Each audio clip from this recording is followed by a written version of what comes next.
안녕하세요. 아나무인의 시댁 식구들 때문에 결혼한 지 7개월 만에 남편과 헤어진 30대 여성입니다. 진짜 이런 이야기는 어디 막장 드라마에나 나오는 줄 알았지. 제 이야기가 될 줄은 꿈에도 상상을 못했네요. 어디서부터 이야기를 시작해야 하나 싶은데 두서가 없더라도 들어주시면 감사하겠습니다. 사실 이미 헤어졌고 어느 정도 정리가 되긴 했지만 제 얼굴에 침 뱉기 같아서 친구들한테 허심탄회하게 털어놓기는 쉽지 않더라고요. 저는 미대를 졸업해 현재 패션회사 디자인팀에서 근무하고 있습니다만 제 동기나 선후배들 중에는 순수미술의 길을 가는 이들도 많이 있어요. 그리고 그런 이들 중 한 선배가 강남에서 처음으로 개인전을 하게 되었는데 저한테도 시간 날 때 한번 보러 오라고 하더라고요. 그래서 기왕이면 오픈하는 날 꽃이라도 사들고 가서 축하해줘야겠다는 마음으로 참석하게 되었는데 그때 남편과 처음 마주쳤습니다. 듣자 하니 선배랑 고등학교를 같이 다녔다고 하대요. 아무튼 남편 쪽에서 먼저 연락처를 물어봤는데 평소라면 솔직히 거절했을 테지만 선배 친구라니 거절하기가 좀 껄끄러웠어요. 그래서 설마 별일 있겠냐는 생각으로 알려주고 말았는데 그게 시작이었네요. 전시회 이후로 한 달쯤 지났을까? 모르는 번호로 연락이 왔어요. 전화는 아니고 문자로 그때 인사했던 누군데 기억하냐 뭐 그런 내용이었죠. 그런데 사실 저는 그 무렵엔 남편의 존재를 거의 잊고 있었거든요.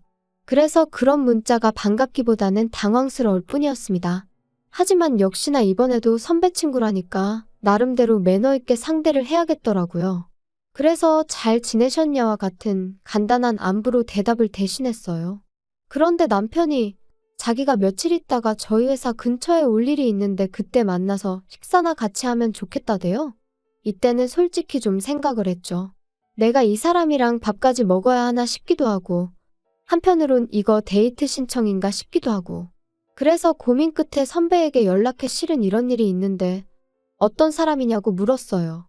그랬더니 선배 말이 사람이 성실하고 괜찮은 사람이라며 원래 그렇게 여자한테 쉽게 관심 보이고 그러는 타입이 아니니 한번 만나봐도 나쁘지 않을 거란 식으로 이야기를 해주더라고요.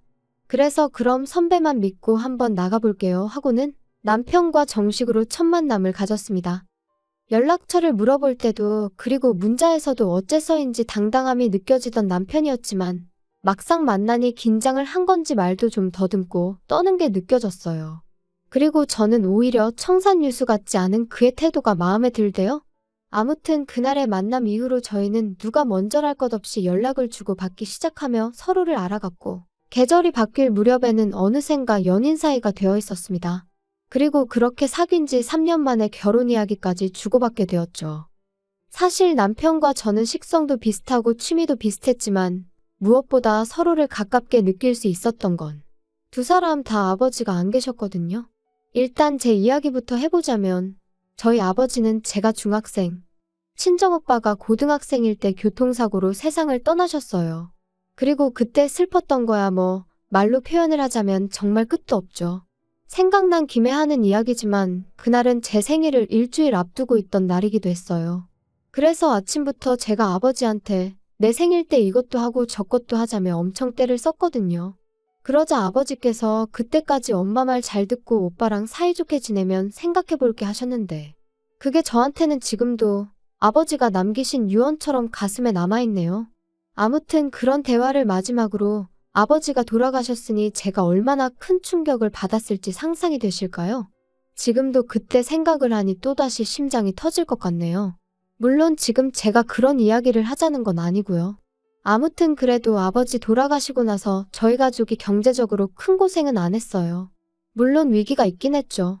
아버지가 하시던 사업을 하루아침에 전업주부이시던 어머니가 이어받으셔야 했으니까요. 하지만 아버지가 생전에 임직원분들을 잘 챙기셨다 들었거든요. 그리고 그 덕분에 저희 어머니께서 아무것도 모른 채로 대표 자리에 앉게 되자 다들 당신들 일인 마냥 두 팔 걷고 나서서 도와주셨다고요. 하지만 남편은 이미 헤어진 마당에 딱히 뭐라고 포장해주고 싶은 마음도 안 드네요. 일단 얼굴도 뵌 적 없는 분이지만 호칭이 마땅치 않으니 아버님이라고 하겠습니다. 남편이 말하길 아버님도 저희 아버지와 마찬가지로 남편이 어렸을 때 사업을 하시던 분이셨대요. 하지만 거듭된 사업 실패와 주식 투자로 결국 남편이 중학교를 졸업할 무렵엔 집안 사정이 매우 어려워졌고 이를 참지 못한 어머님이 먼저 이혼을 요구하셨나 봐요.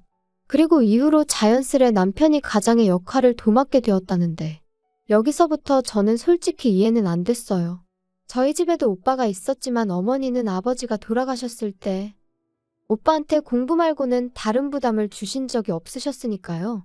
남편은 자기 어머니가 이상한 게 아니라 저희 집은 돈이 있었고 자기 집은 돈이 없어서 그럴 수밖에 없었다고 했지만 여전히 이해는 안 됩니다.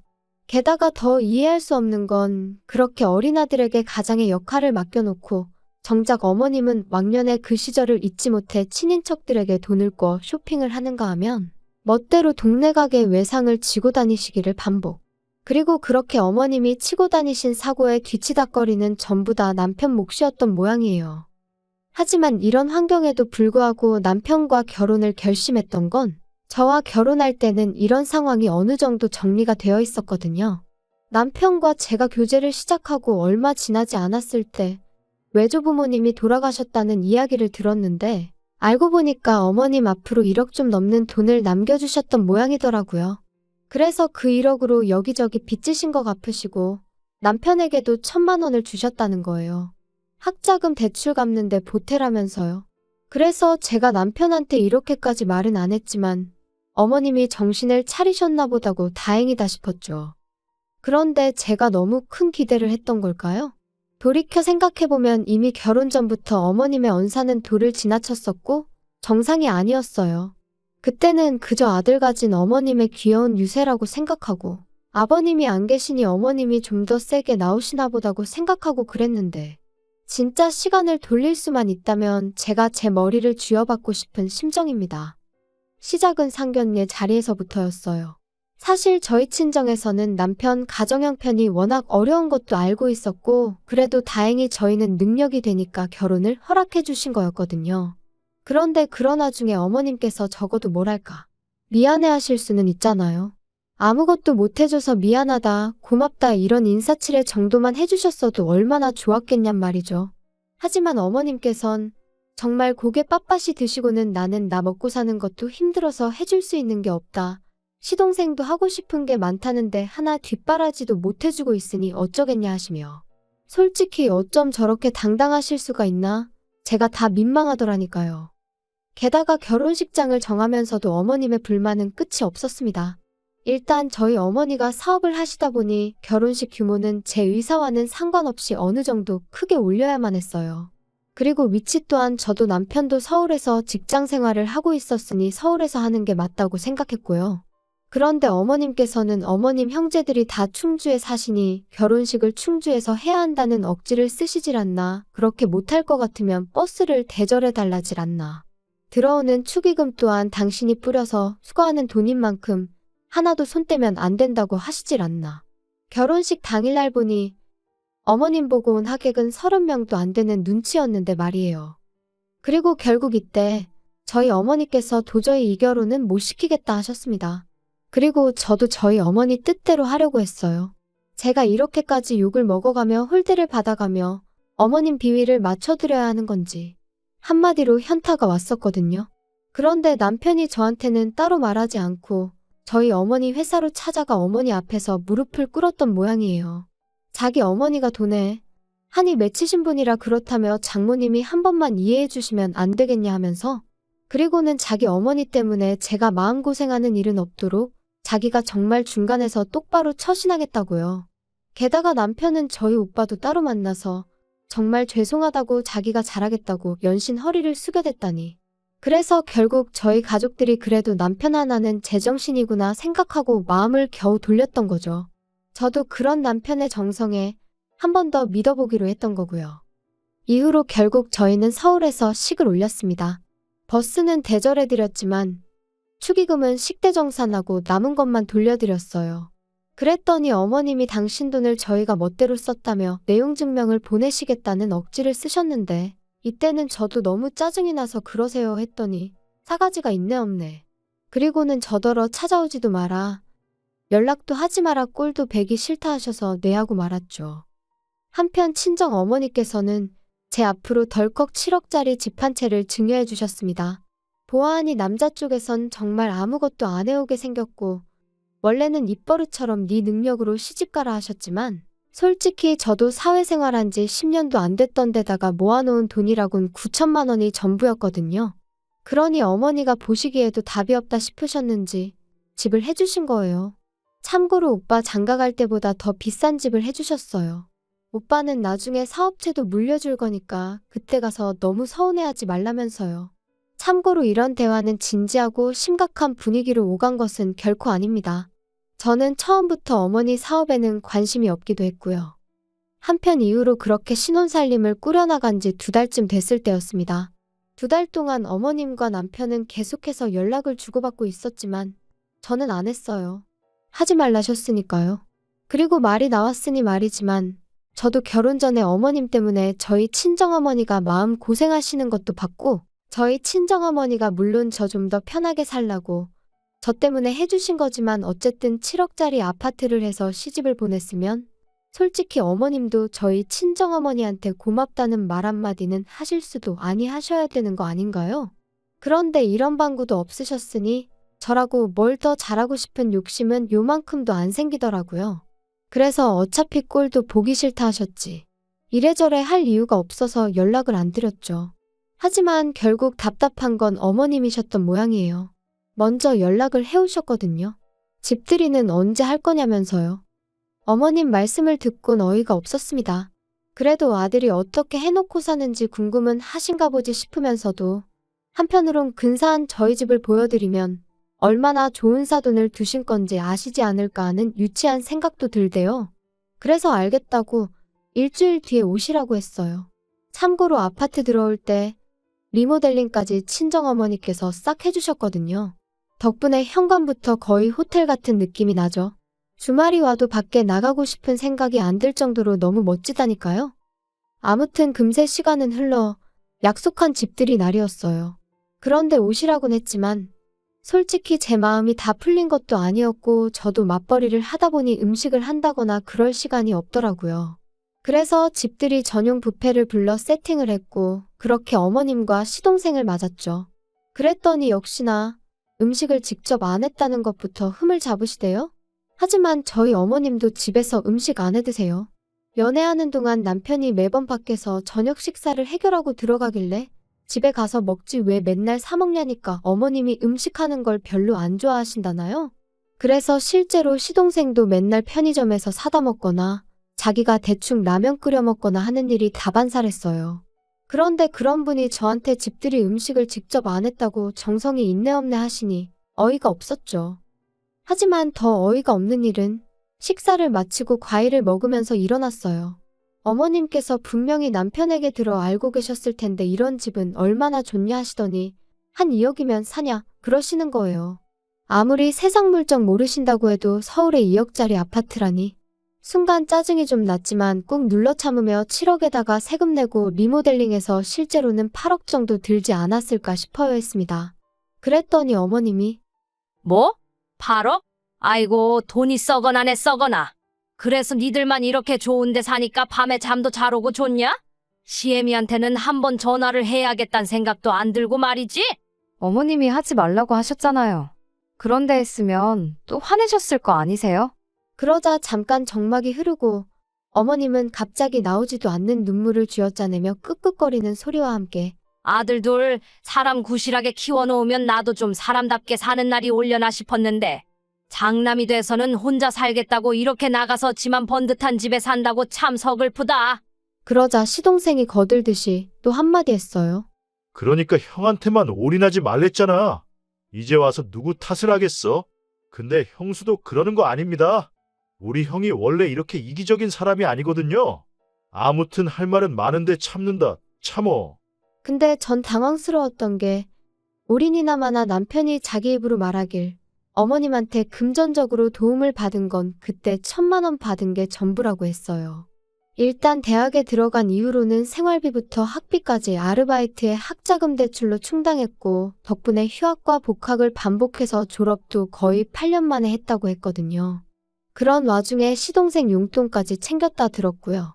그런데 도대체 뭘 올인을 했다는 거며 두 사람 다 뭐가 그렇게 서러운 건지. 하지만 남편이 보인 반응은 제 예상과는 전혀 달랐어요. 남편이 기껏 한다는 소리가 미안하다였으니까요. 자기가 정말 미안하다면서 방법을 찾아보겠다고요.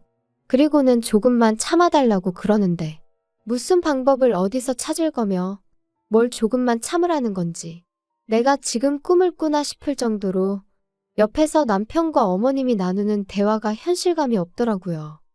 그리고 그렇게 얼떨떨하게 어머님과 시동생을 보내고 뒷정리를 하는데 남편이 저더러 얘기 좀 하자더니 자기도 실은 근래 두세 달이 편하고 좋기만 했던 것은 아니랍니다. 자기만 이렇게 넓은 집에서 편하게 살아도 되나 죄책감이 들어서 괴로운 날들이 많았다나요?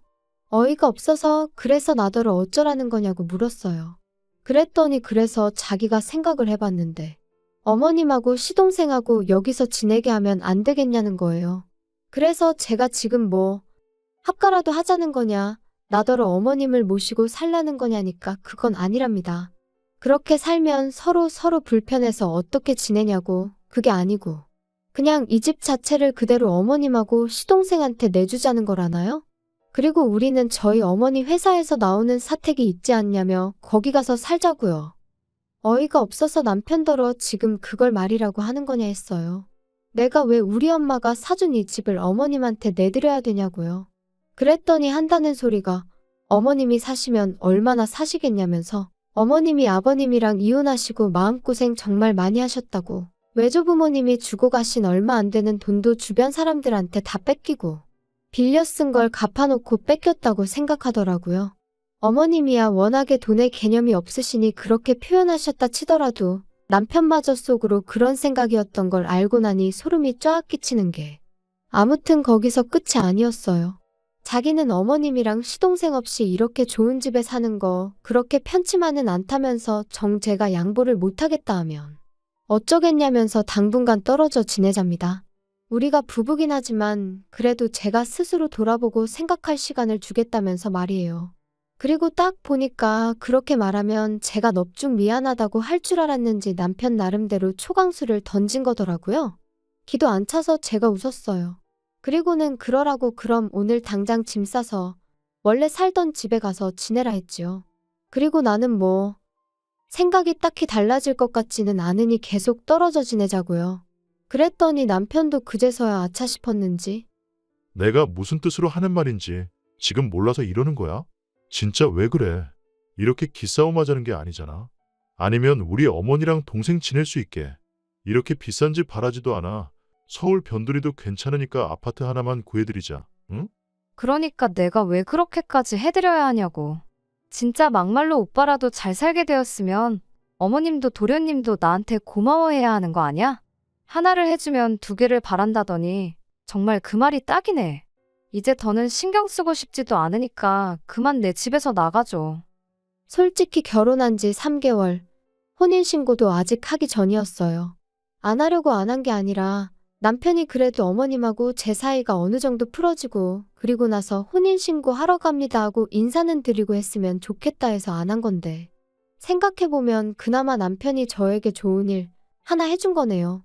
그래도 여전히 짜증은 납니다. 어차피 제 결혼식에 올 사람은 다 왔으니 혼인신고 안 했다고 이혼은 아니에요 말하는 건 제가 못하겠거든요. 그리고 남자친구는 결국 별 수 있나요? 친정어머니의 저희 오빠까지 나서니까 자기도 어쩔 수가 없다 싶었는지 본가로 돌아갔어요. 그런 와중에도 어머님은 어찌나 꼿꼿하시던지 저더러 돈 몇 푼 아끼려다가 대단한 당신 아들을 놓친 거라며 저더러 불쌍하답니다. 사람이 셈을 그렇게 못해서 어쩌냐고요. 저 정도면 정신병 아닌가 싶어서 더는 상대 안 했어요.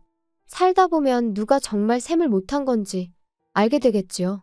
아닌 게 아니라 남편은 벌써 알아차렸는지 2, 3일에 한 번씩 자기가 반성 많이 하고 있다고 마음 풀리면 연락 달라는 헛소리를 해대고 있거든요. 생각하면 할수록 제가 그때 결단을 내리지 않았다면 지금쯤 밑 빠진 독에 물 퍼부으며 살고 있었겠다 싶어요. 게다가 남편은 하루라도 빨리 애부터 갖자는 주의였으니 생각할수록 소름만 끼치네요. 아이까지 있었으면 정말 발 빼기가 곤란했을 테니까요. 아무튼 돌아가신 아버지가 보다 못해 저를 도와주신 건 아닐까 싶기도 하고 여러 가지 생각이 드네요. 이제 정말이지 저를 진심으로 아껴주고 사랑해주는 사람들에게 부끄럽지 않게 똑똑하게 살아야겠어요.